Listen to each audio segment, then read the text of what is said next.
आपने अपना फैसला क्यों बदला? कल तक आप लोग कह रहे थे कि क्योंकि हाईकोर्ट में मामला है, व्यापम की आप इंटरफेयर नहीं कर सकते, कोर्ट को फैसला करना है। आज आपने अपना फैसला क्यों बदला? व्यापम की जांच 2013 में शुरू हुई और मैं पहले भी कह चुका हूं, मैं फिर दोहरा रहा हूं कि जब हमें पता चला कि पीएमटी की परीक्षा में कुछ फर्जी छात्र बैठ रहे हैं तो मैंने जांच का निर्देश दिया। वो छात्र पकड़े गए और उनसे जो जानकारी मिली, उसके आधार पर जो सूचनाएं मिली, उनसे ये पता चला कि ये भर्ती परीक्षाओं तक इसके तार जुड़े हैं। मैंने मुख्यमंत्री बनने के बाद, मेरे मुख्यमंत्री बनने के पहले कांग्रेस की जब सरकारें थी तो भर्ती परीक्षाओं में सिलेक्शन की कोई ट्रांसपेरेंट प्रक्रिया नहीं थी। मैंने सारी प्रक्रियाओं को बदला, ट्रांसपेरेंट प्रक्रियाएं बनाई। कांग्रेस के जमाने में तो सिगरेट की पन्नी पे लिख के सिफारिश करते थे और भर्तियां हो जाती थी। और उस प्रक्रिया को बनाने के बाद मैं कॉन्फिडेंट था कि अब भर्तियां सारी पूरी तरह से ट्रांसपेरेंट हो रही है, कोई भेदभाव नहीं है। लेकिन जब उस सिस्टम लेकिन जब इस सिस्टम में साइंस लगने की बात मुझे पता चली, और पकड़ी भी इसलिए गई कि एक सिस्टम बना हुआ था, सिस्टम नहीं होता तो पकड़े नहीं जाता, तो मुझे लगा कि ये मामला एसटीएफ को जांच के लिए देना चाहिए। हमने मामला एसटीएफ को जांच के लिए दिया। एसटीएफ ने जांच की और जांच में उसको जो जो तथ्य मिले, उन तथ्यों के आधार पर कार्रवाइयां होती चली गई।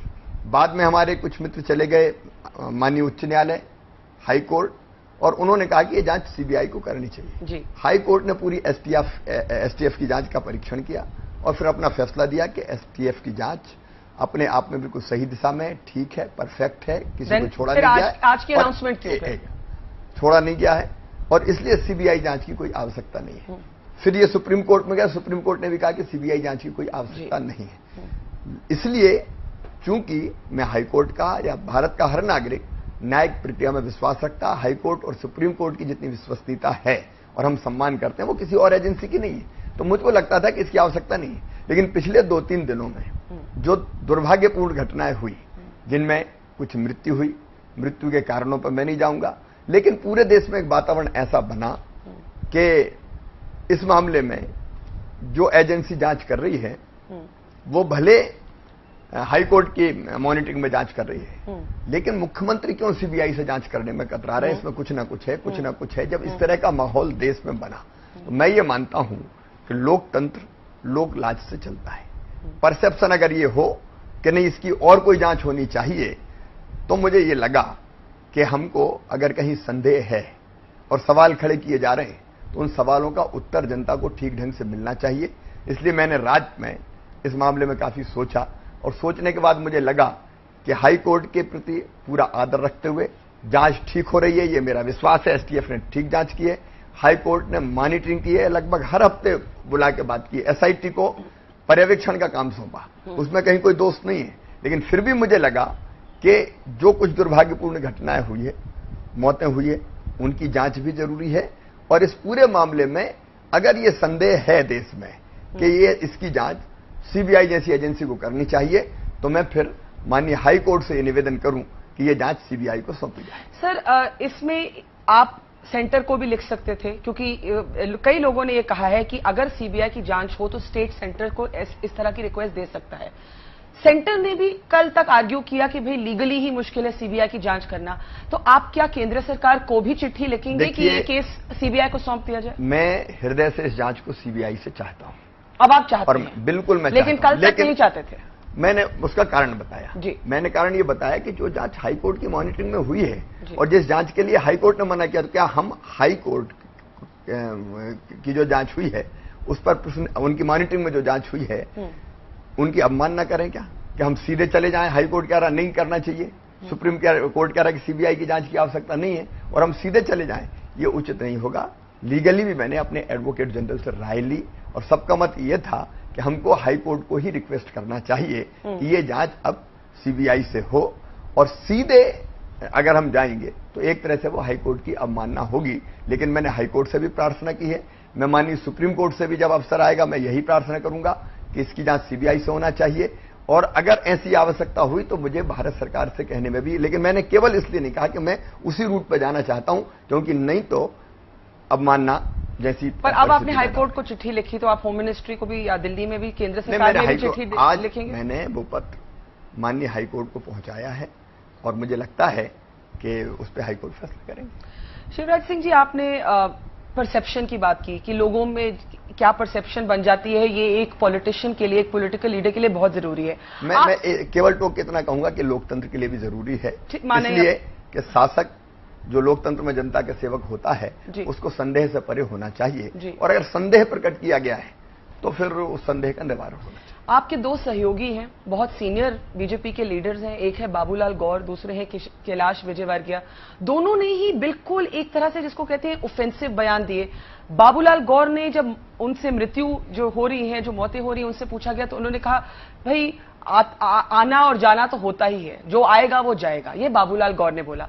कैलाश विजयवर्गीय आपके साथ खड़े थे जब उन्होंने हंसकर अक्षय सिंह की मौत के बारे में बयान दिया, आप उनके साथ खड़े थे। कैलाश विजयवर्गीय जी ने जो बात कही थी वो दूसरे संदर्भ में कही थी, उन्होंने उसका स्पष्टीकरण किया। मैं उसके, चूंकि वो खुद स्पष्ट कर चुके हैं और वो अपनी बात कह चुके हैं, वो कहते हैं आई वाज मिसअंडरस्टूड, लेकिन कहा तो सबने सुना। उन्होंने क्या कहा? उन्होंने अपनी स्थिति स्पष्ट की है, स्पष्टीकरण दिया है, उस पर मैं कुछ नहीं कहना चाहता। बाबूलाल जी गौर ने भी अपनी स्थिति स्पष्ट की। आपको लगता नहीं कि आपके लिए एम्बैरेसमेंट हो गया क्योंकि आप कैलाश विजयवर्गीय के साथ खड़े थे?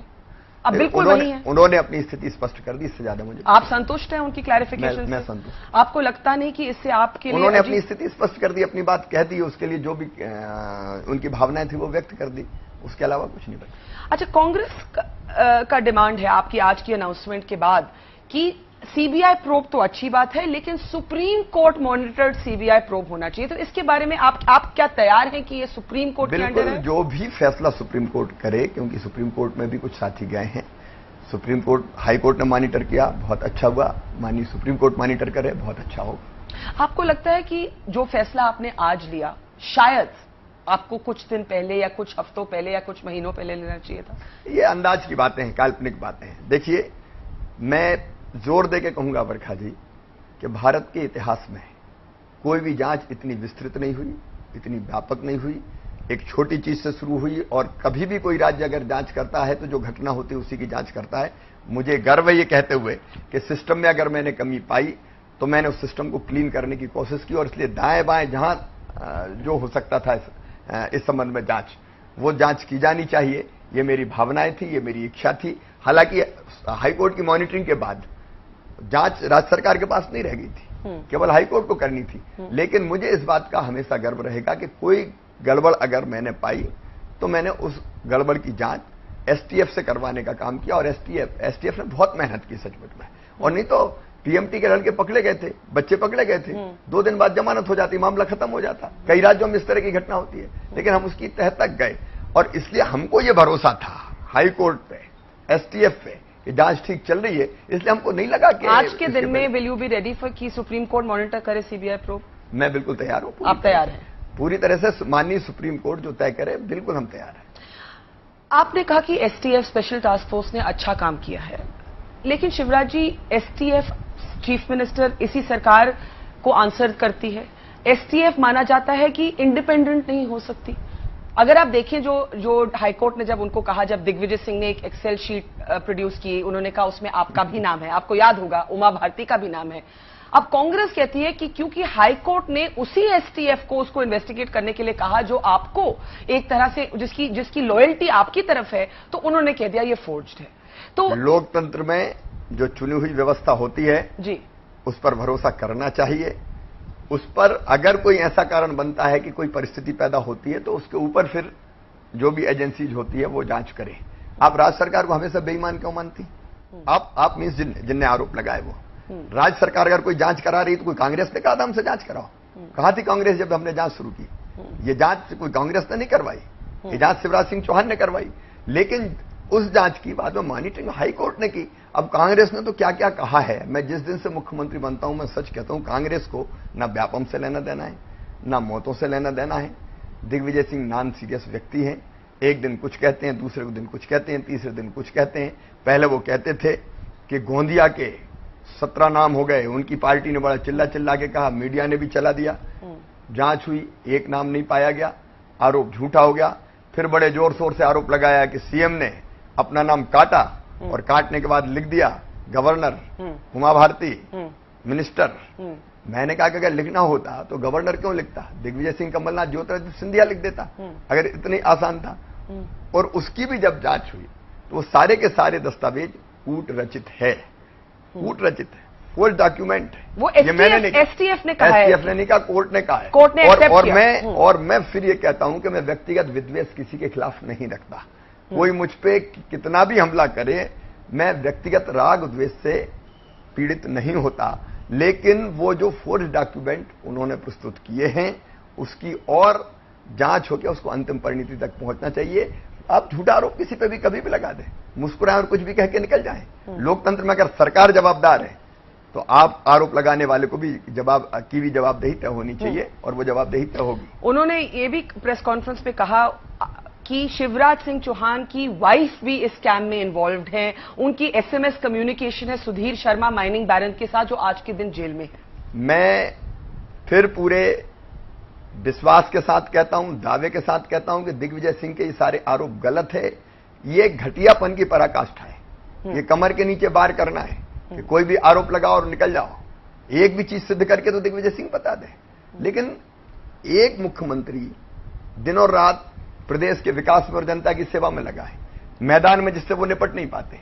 एक नहीं अनेकों चुनाव तब से लेकर आज तक हुए हैं, कांग्रेस कहीं टिक नहीं पाई, और इसलिए झूठे आरोप लगाओ, चैन से काम ना करने दो, कमर के नीचे बार करो। अब ये घटियापन हम लोगों ने कभी नहीं सीखा, ना हम लोगों ने कहीं कहा है, और है तो चुप क्यों है? पूरी जांच करा के तथ्य सामने लाए। वो कह रहे हैं एसएमएस कम्युनिकेशन है, हम रिलीज कर रहे हैं कि आपकी वाइफ और सुधीर शर्मा की सारी चीजें असत्य है, झूठ है, और ये घटियापन की पराकाष्ठा ये शिवराज सिंह चौहान कहता है। एक के बाद एक आरोप झूठ तो दूसरा लगा दो, दूसरा झूठ है तो फिर तीसरा लगा दो, तीसरा झूठ निकले तो फिर चौथी बात कर दो। और इसलिए आप बात कर रही हैं इसलिए मैंने इतनी बात भी कर ली, नहीं तो ये लोग लिस्ट लायक नहीं है कि इतना भी ध्यान दिया जाए इन पे। अच्छा, इस चीज की बात करते हैं जो फैक्चुअल है। जो फैक्चुअल बात है वो ये है कि लक्ष्मीकांत शर्मा मंत्री थे, जेल वो एक अक्यूज्ड है। सुधीर शर्मा माइनिंग बैरन बीजेपी के करीब माने जाते हैं, वो अक्यूज्ड हैं। आप ही के दफ्तर में एक प्रेम प्रसाद थे, वो अक्यूज्ड है। गवर्नर के ओएसडी वो अक्यूज्ड है। गवर्नर के बेटे वो अक्यूज्ड थे, उनकी अगेन मिस्टीरियस डेथ हो गई। ये तो सब फैक्चुअल चीजें हैं ना सर? हाँ, ये हुआ कब? जब मैंने जांच कराई। पहले तो इन पर किसी ने आरोप नहीं लगाए। ये तथ्य कब सामने आए?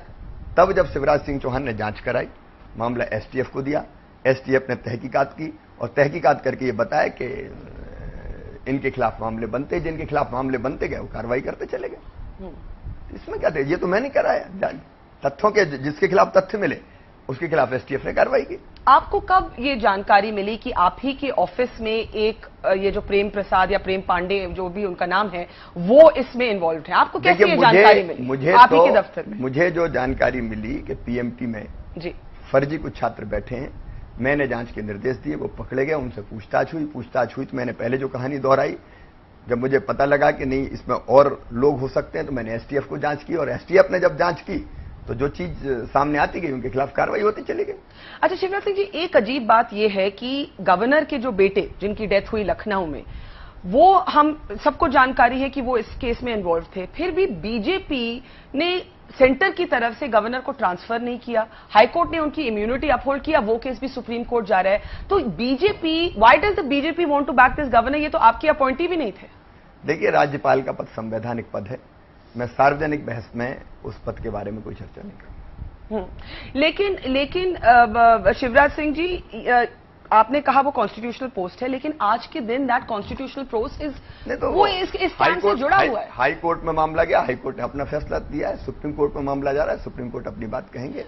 लेकिन केंद्र सरकार ने इतने और राज्यपालों का ट्रांसफर कर दिया, तो इनके साथ क्या लगा? मैंने फिर कहा कि गवर्नर संवैधानिक पद है, मैं उनके बारे में टिप्पणी नहीं करूंगा। शिवराज सिंह जी, आपने एक बयान दिया कि not all death should be link to Vyapam, कि जो एक तरह से ये इंसिडेंट्स हैं, इसका ये नहीं मतलब कि हर एक का ही कोई व्यापम स्कैम से लेना देना है। मैं आपसे अर्ज करूंगी कि अभी जो आपने भी रेफरेंस किया कि पिछले 2 दिन की इंसिडेंट्स ने आपको भी डिस्टर्ब किया।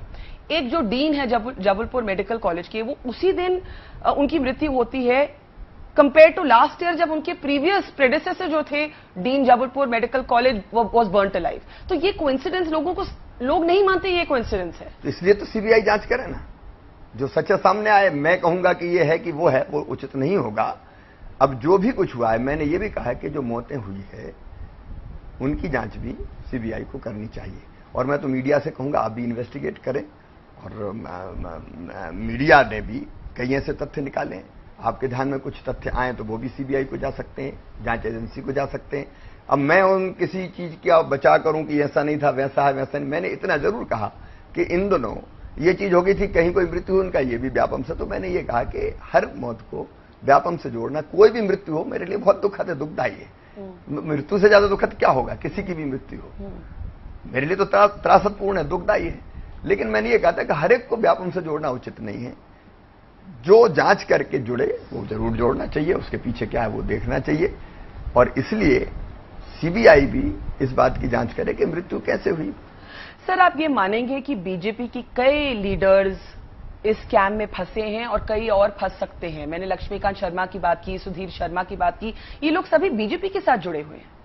देखिए, ये इस मामले में 2000 से ज्यादा अरेस्ट हुए हैं, लोगों की गिरफ्तारी, उनमें कांग्रेस से जुड़े हुए भी लोग थे। मैं आज भी किसी व्यक्ति का नाम नहीं लूंगा, क्योंकि इन्वेस्टिगेशन चल रहा है, अदालत में सुनवाई होगी, उसके बाद क्या फैसला होता है। ऑफिशियली अक्यूज है, इसलिए मैं नाम ले रही हूं। ये ऑफिशियली अक्यूज। मैं किसी के बारे में कुछ नहीं कह सकता। मैंने ये कहा कि तथ्यों के आधार पर एसटीएफ ने कार्रवाई की, उसमें कांग्रेस से जुड़े लोग भी थे, इंडिपेंडेंट लोग भी थे, किसी राजनीतिक दल में नहीं थे वो भी थे।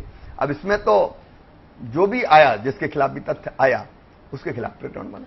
पर सर, एक ऐसा माहौल बन गया है जहां एक तरफ जो 3-4 विसल ब्लोअर्स हैं इस केस में, अब कल मैं आशीष चतुर्वेदी से ग्वालियर में मिली, वो कहते हैं कि भाई मुझे लगता है अगली मौत मेरी भी हो सकती है। दूसरी तरफ एसटीएफ के अपने पुलिस ऑफिसर्स हैं, वो भी जो एसआईटी के आपके जज हैं जस्टिस भूषण, उनको वो कह रहे हैं हमारी जिंदगी भी खतरे में है। तो ये क्या हो रहा है? देखिए, जिसने सुरक्षा मांगी जी, उसको सुरक्षा दी। मैं नहीं जानता ग्वालियर के कौन है, लेकिन उनके पास एक गार्ड है और वो कहते हैं 70 गार्ड मेरे बदल चुके हैं, कोई मेरी सिक्योरिटी करना नहीं चाहता। ये कोई बात नहीं होती है। अगर उनको कोई ऐसी बात है तो पूरी सुरक्षा की पुख्ता व्यवस्था की जाएगी। मैं केवल उनके बारे में इतना कहूंगा, जो मुझे जानकारी प्राप्त हुई है, उन्होंने जिनके बारे में शिकायत की, बार बार कोर्ट उनको बुला रही है गवाही के लिए, वो गवाही देने अभी तक पहुंचे नहीं है। मैं आपके माध्यम से भी उनसे निवेदन करना चाहूंगा, आशीष चतुर्वेदी, हाँ, चतुर्वेदी जी या जो भी है ग्वालियर के, कि वो गवाही देने तो पहुंचे। आप कह रहे हैं वो गवाही नहीं दे रहे? मेरी जो जानकारी, कई बार उनको कोर्ट से गवाही के लिए बुलाया गया है, वो आज तक गवाही देने नहीं पहुंचे। वो कहते हैं कि मेरे 70 गार्ड बदल चुके हैं और मेरी जिंदगी खतरे में है। और आपके एसटीएफ वाले के 2 अफसर जो हैं, पुलिस ऑफिसर, वो कह रहे हैं हमें थ्रेट्स मिल रही है। अब उनके बारे में क्या है ये पुलिस तय करेगी। मैं नहीं मानता कि मध्य प्रदेश में कोई ऐसा वातावरण है कि हर एक की जिंदगी खतरे में है। कोई तथ्य अगर होगा तो उसकी जांच भी करें। शिवराज जी, उमा भारती जब कहती है कि मुझे भी डर लग रहा है, तो लोगों को नहीं लगेगा? उमा जी हमारी आदरणीय नेता है, केंद्रीय मंत्री हैं, मेरी बहन है। उन्होंने कोई बात अगर कही है तो अपने अंतर्मन से कुछ सोच समझ के कही होगी। और अगर कोई वैसी बात आएगी तो क्यों ऐसी परिस्थिति है, लोग जरूर पता करेंगे। लेकिन उमा जी का हम लोग सब बहुत आदर करते हैं और उनके बारे में मैं। आप उनका बयान सीरियसली ले रहे हैं जब वो कहती है मुझे भी डर लगता है? आप ये सीरियस, आपको लगता है कि एक ऐसी नौबत आ गई है कि मंत्री को भी डर लग रहा है? देखिए, अब मध्य प्रदेश में ऐसा वातावरण, आपसे मैं निवेदन करना चाहता हूं, घूमो ना पूरे मध्य प्रदेश में जी, कि मध्य प्रदेश में ऐसी स्थिति है क्या कि हर एक को डर लग रहा है? आम आदमी डर रहा है। आप भी ग्वालियर घूम के आए हैं, यहाँ घूम रहे हैं, भोपाल में घूमिए और मध्य प्रदेश में जाइए। ऐसी स्थिति मध्य प्रदेश में नहीं है। कुछ दुर्भाग्यपूर्ण घटनाएं हुई है और इसलिए हम चाहते हैं कि उन घटनाओं की पूरी जांच हो, ताकि सारा सच सामने आ सके। मध्य प्रदेश शांति का टापू है। मध्य प्रदेश ऐसा राज्य है जो लगातार 7 साल से डबल डिजिट में ग्रोथ कर रहा है। मध्य प्रदेश की विकास दर 10% से ज्यादा है। मध्य प्रदेश की एग्रीकल्चर ग्रोथ रेट दुनिया में सबसे ज्यादा है। विकास के नए मापदंड हमने छूने का काम किया है। मध्य प्रदेश ऐसा राज्य है कि अभी आईआईटी की परीक्षा हुई, उसमें पहले स्थान पर मध्य प्रदेश के बच्चे, दूसरे स्थान पर मध्य प्रदेश के बच्चे, तीसरे स्थान पर मध्य प्रदेश के बच्चे। आदिवासी बच्चे जो कभी आईआईटी जैसी परीक्षा में पास नहीं होते थे, आज हालत यह कि हमारे एससी एसटी के 74 से ज्यादा बच्चे आईआईटी में सिलेक्ट हुए हैं। सरकारी स्कूलों के बच्चे सिलेक्ट हो रहे हैं। तो मध्य प्रदेश अगर आप देखेंगे तो हर पैमाने पर प्रगति और विकास के नए आयाम छू रहा है। ये कुछ दुर्भाग्यपूर्ण मौतें हुई है, उसके कारण अगर वातावरण बना है तो जांच से सारी चीजें साफ हो जाएगी। ये इसलिए भी लग रहा है लोगों को कि ये स्कैम, पहले कभी इस तरह का स्कैम नहीं देखा, मौतों की वजह। मैं केवल एक बात कहना चाहूंगा जी, कि कभी किसी राज्य में ऐसी विस्तृत जांच नहीं हुई।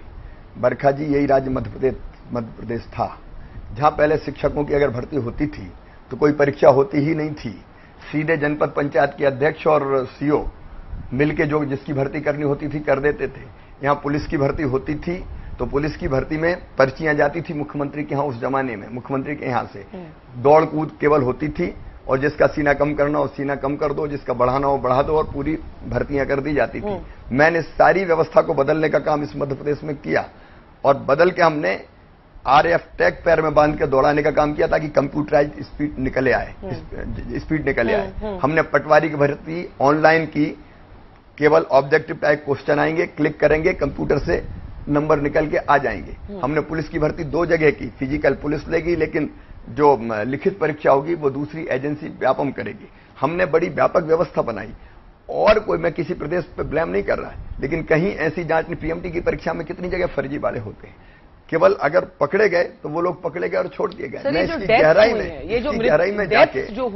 गहराई में जाके हमने ये जांच कराई, और उसमें अगर कहीं कमी मिली तो हमने सिस्टम को शुद्ध करने के लिए कदम भी उठाए। सर, स्कैम से बड़ी बात हो गई है जो डेथ्स हुई हैं, जिसको हम लोग मिस्टीरियस या सस्पिशियस डेथ कहते हैं, उनको जस्टिस चंद्रभूषण ने भी बोला कि वो अबनॉर्मल डेथ्स हैं। आपने खुद कहा मैं रात को सो नहीं पाया, तो आपको भी कुछ लगा होगा कि ये क्या हो रहा है? नहीं, देखिए, मैं एक मृत्यु का विश्लेषण मेरे द्वारा करना न्याय संगत नहीं है। हर एक मृत्यु कैसे हुई उसका रिकॉर्ड भी है, उसके कारण भी है, लेकिन उनका विश्लेषण और जांच निष्पक्ष एजेंसी करे, ये उचित होगा। मैं पूरे विश्वास के साथ कहता हूं कि कई चीजें तो ऐसी है जो बहुत नेचुरल है, मैं किसी एक की बात नहीं करूंगा, तो इसलिए जांच से सारी चीजें सामने आ जाएगी। ये सहयोग भी हो सकता है, कोई इंसिडेंट भी हो सकता है, लेकिन जांच से सारी चीजें सच हो जाएगी। सर, एक परसेप्शन बन रही है कि जो लोग पकड़े गए हैं वो बिग फिश नहीं है, कि जो छोटे छोटे लोग हैं वो पकड़े गए हैं, स्टूडेंट्स, मिडिल मैन और इक्का दुक्का नेता। अब उमा भारती भी कहती हैं कि मेरे घर में जो काम करता था वो भी इस स्कैम में फंस गया, मुझे उसके लिए खतरा था, इसलिए मैंने उसको बैक किया। अलग अलग नाम रोज आ रहे हैं, लेकिन ऐसे लग रहा है जो बड़े नाम है वो बचाए जा रहे हैं। मैं केवल बरखा जी इतना कह सकता हूं कि अब तक जो जांच हुई है उससे व्यापक जांच आज तक भारत के इतिहास में कभी नहीं हुई। फिर भी आप CBI को दे रहे हैं? इसलिए मैं दे रहा हूं कि इस तरह के सवाल जो आप उठा रहे हैं उसका जवाब एक एजेंसी से और मिल जाए।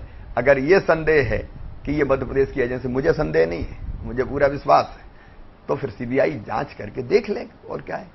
और जहां तक गवर्नर का सवाल है, क्योंकि अब वो मामला भी सुप्रीम कोर्ट में, मैं उस मामले में कुछ नहीं कहूंगा, सुप्रीम कोर्ट का मामला है। शिवराज जी, कांग्रेस ने आज भी कहा कि शिवराज सिंह चौहान को हटा देना चाहिए, उनको मुख्यमंत्री नहीं आज थोड़ी कहा, वो तो रोज कह रहे हैं। आज भी कहा, CBI के बाद भी कहा। आपको पता नहीं है कि मेरे मुख्यमंत्री बनने के साल भर बाद से ही शिवराज सिंह इस्तीफा दो, शिवराज सिंह को हटाओ, शिवराज सिंह को ये करो, वो आज थोड़ी कह रहे हैं। वो तो नींद में, सपने में भी, नींद में ही चिल्लाते हैं शिवराज सिंह इस्तीफा दो, शिवराज सिंह इस्तीफा दो। तो उनके इस्तीफा देने की बात तो मैं क्या करूं? एक बार, पहली बार कुछ किया था तो मैं कुछ। चले, कांग्रेस को छोड़िए, आपने सोचा, क्योंकि आपने कहा मैं भी डिस्टर्ब हूं, आपने पिछले कुछ दिनों में सोचा कि मुझे रिजाइन करना चाहिए? मैं एक तो कहूंगा, मैं डिस्टर्ब नहीं हूं, नहीं, मैंने केवल ये कहा कि इस घटना पर मैंने रात को सोचा और मुझे लगा कि एक परसेप्शन ऐसा बन रहा है, लोकतंत्र में परसेप्शन का अपना महत्व होता है, और इसलिए CBI को जांच देनी चाहिए। डिस्टर्ब होने की बात इसमें कोई है तो आपने रेजिग्नेशन नहीं कंसिडर किया?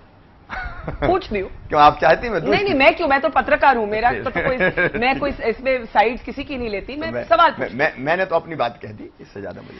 आखिर में पूछूंगी, लोगों को थोड़ा सा ये भी लग रहा है कि इसमें बीजेपी की इंटरनल पॉलिटिक्स है। एक स्टेट लेवल पे है कि उमा भारती किसी तरह का बयान दे रही है, शायद वो शिवराज सिंह चौहान को निशाना बना रही है।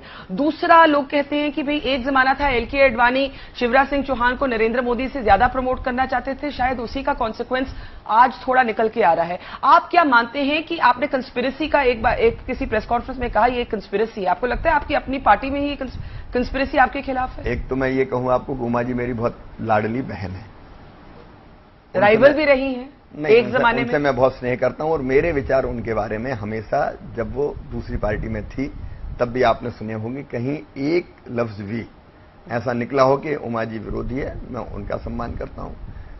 आज मैं पूरे विश्वास के साथ, मैं ऐसे सवाल और इसमें कोई भरोसा ही नहीं रखता, क्योंकि मेरा काम तो मेरे प्रदेश की जनता की सेवा और डेवलपमेंट है, इसलिए मैं बहुत इंटरव्यूज वगैरह भी नहीं देता, आपकी जानकारी में है, आपको पता है। मैं मेरी पार्टी पर गर्व करता हूं, हमेशा सारे नेताओं का स्नेह मेरे साथ रहा है, और मैंने जो काम किया है एक कार्यकर्ता के नाते सबने उस काम को सराहा है, और इसलिए चाहे वो माननीय आडवाणी जी कहें, आडवाणी जी का स्नेह मेरे साथ रहा है। आज माननीय नरेंद्र मोदी जी भारत के प्रधानमंत्री हैं, केवल प्रधानमंत्री नहीं, वैश्विक नेता हैं। वो एक नहीं, अनेकों महत्वपूर्ण जवाबदारियां मुझे सौंपते हैं मध्य प्रदेश के मुख्यमंत्री के अलावा भी अगर सब ग्रुप का जो सेंट्रली स्पॉन्सर्ड स्कीम्स है उसकी अगर चेयरमैन बनाना हो तो मोदी जी मुझ पर भरोसा और विश्वास करते हैं। महत्वपूर्ण जवाबदारियां मुझे सौंपते हैं। मेरे अध्यक्ष अमित शाह जी हैं, हम उनके नेतृत्व में काम करते हैं। उन सबका स्नेह मेरे साथ खड़ा हुआ है। भारतीय जनता पार्टी एक अद्भुत पार्टी जिसमें शिवराज सिंह चौहान जैसे एक छोटे से व्यक्ति को, जो एक बिल्कुल छोटे से गांव से एक बड़े सामान्य परिवार से आया, उसको मुख्यमंत्री बनाया तीसरी बार। ये केवल भारतीय जनता पार्टी में होता है। इस पार्टी पर हम तो आप नहीं मानते कि ये इंटरनल डिविजन है? अपनी टीम पे हमें गर्व है, भारतीय जनता पार्टी पर गर्व है, अपनी विचारधारा पर गर्व है। सर, हम बात ही कर रहे हैं अभी तो एक मुझे मैसेज मिला है कि ओपी शुक्ला ओएसडी थे लक्ष्मीकांत शर्मा के, अब वो बीमार पड़ गए। हर एक चीज की मैं जवाब नहीं। आप इंडिविजुअल केस से बात नहीं करेंगे? ये देखना अस्पताल का काम है, डॉक्टर्स का काम है, जेल का काम, जो अथॉरिटीज है उनका काम है कि अगर कोई अस्वस्थ है तो उनका ठीक ढंग से इलाज हो। निर्देश सरकार के यही है कि इलाज की जहां जिसकी जैसी आवश्यकता हो उसकी व्यवस्था करनी चाहिए। जी, लास्ट क्वेश्चन, आप मानेंगे कि ये आपका सबसे बड़ा एक तरह से आपके लिए पॉलिटिकल क्राइसिस रहा है और इसमें आपकी इमेज हर्ट हुई? मैं इसको बिल्कुल क्राइसिस नहीं मानता। मैं फिर कहूंगा कि व्यापम की जांच करा के मैंने कोई गलत काम नहीं किया। मुझे गर्व है कि मैंने ये जांच कराई ताकि सिस्टम में अगर कोई कमी और गड़बड़ थी वो पकड़ में आई। अब इस तरह की कई बार परिस्थितियां बनती है और मुझे लगा कि अगर परसेप्शन ऐसा बन रहा है कि और जांच होनी चाहिए तो हम उसके लिए आगे बढ़े। ना तो ये क्राइसिस है ना कोई संकट। शिवराज सिंह चौहान, बहुत बहुत धन्यवाद हमसे बात करने के लिए।